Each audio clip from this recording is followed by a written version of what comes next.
दिन गया मैं फतेहाबाद, दूसरे दिन गया मैं सिरसा, और फिर नहीं, फतेहाबाद, सिरसा और गोरीवाला।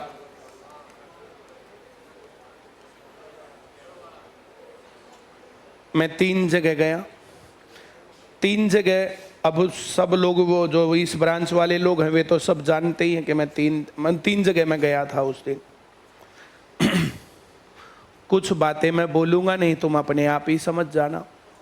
हाँ, अब वहां पर पहली बात, CET 1 या 2 दिन में पब्लिश कर सकते हैं ऐसा मुझे बताया। दूसरे नंबर पर इसका पेपर 5 अप्रैल से 15 अप्रैल के बीच में हो सकता, ये अब तक की प्लानिंग है। दूसरे नंबर पर बात बताता हूं तुम्हें, जो लोग आपस में कुचुर पुचुर करते हैं ना ये भाई साहब, मैं यहां पागल नहीं हूं, यहां खड़ा होकर के इतने लोगों के सामने ये बात बोल रहा हूं ना। मैं गधा, जिन लोगों को मेरी बातें फालतू लगती हैं, एक गधा है बेचारे, पेट में कीड़े रहते ही रहते हैं।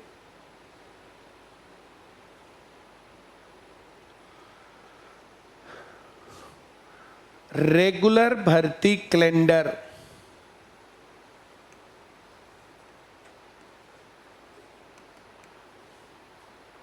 ये ब्रांच वाले इस बात को जो ना सुन रहे हैं, अब वो ब्रांच कटी थोड़ी हुई है, इस बात के ऊपर डिस्कशन हुआ था और ये बात हुई थी, उनको बताया गया, खोल खोल के साफ साफ बताया गया।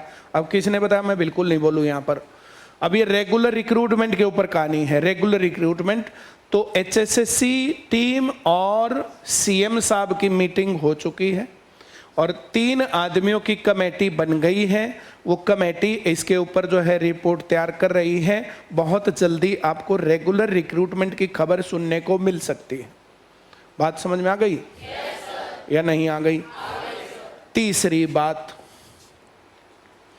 कुछ बातें एक ब्रांच में, कुछ बातें दूसरी ब्रांच में। गोरीवाला में सारी बातें हुई थी। अब गोरीवाला ब्रांच वाले बच्चे सुन रहे हैं ये बात, मैं जो कह रहा हूं समझ में आ रहा है? तो वहां पर फिर बातचीत हुई। तो जो वहां पर बातचीत हुई तो उस बातचीत के दौरान उन्होंने बताया कि पेपर कैसे बनाओगे। पेपर बनाने वाली एजेंसी, तो पूछा पेपर कैसे बनाओगे, हाँ या ना? तो उन्होंने कहा एक एग्जाम्पल लेकर के कि जो JBT मेवात कैडर का एग्जाम था ये पेपर कैसे बनाओगे? तो उन्होंने कहा जी इसकी क्वालिफिकेशन है 12th प्लस JBT, तो इसमें 12th लेवल के और JBT के पेपर डालेंगे, क्वेश्चंस डालेंगे। मैंने जो बोला समझ में आया? क्लियर समझ में आया? तो जो मेंबर्स थे HSSC वाले, उन्होंने उनसे पूछा कि 12वीं क्लास में जिसने फिजिक्स, केमिस्ट्री, मैथ, बायोलॉजी लेके साइंस साइड पढ़ी, या तो PCM या PCB, ये लोग 12वीं क्लास की हिस्ट्री का आंसर कैसे करेंगे? क्योंकि उन्होंने 12वीं क्लास में हिस्ट्री पढ़ी ही नहीं। अब जिन लोगों ने हिस्ट्री, पॉलिटिकल इकोनॉमिक्स पढ़ी 12वीं 11वीं क्लास में, वे इसका जवाब कैसे देंगे, हाँ या ना? तो जो SSC CGL की तरह है, SSC CGL में भी तो यही कहानी है। अब इसकी क्वालिफिकेशन तो ग्रेजुएशन है, पर ग्रेजुएशन लेवल थोड़ी आता है, ग्रेजुएशन के टॉपिक थोड़ी आते हैं इसमें 10th क्लास तक के टॉपिक आते हैं। तो वैसे ही इसमें भी 10th क्लास तक के टॉपिक आएंगे इसमें।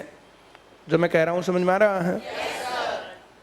एजेंसी कौन सी होगी नहीं होगी ये ना मेरे काम की बात ना तुम्हारे की। कौन क्या करेगा नहीं करेगा ना मेरे काम की बात ना तुम्हारे काम की बात। जो काम की बात है वे बात ये देखो, उन 3 ब्रांचेस में मैंने डिस्कस करवाया स्टूडेंट्स के सामने। ये डिस्कशन हुआ, किसी अथॉरिटी ने डिस्कस किया। मैंने जो कहा समझ में आया? बोलो ना। इतनी बात तुम समझ गए? Very good. देखो भाई, फेयर सिलेक्शंस होते रहने चाहिए, तो फेयर सिलेक्शंस होते रहेंगे। प्रधानमंत्री जी ने बजट सत्र में संसद में बोल दिया, इससे ऊपर कुछ है नहीं।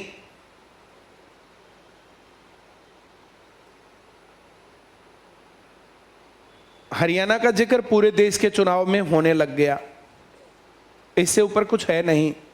हरियाणा का जिक्र आज तक यहां से बाहर कभी नहीं गया था, बिना पर्चे बिना खर्ची फेयर सिलेक्शंस।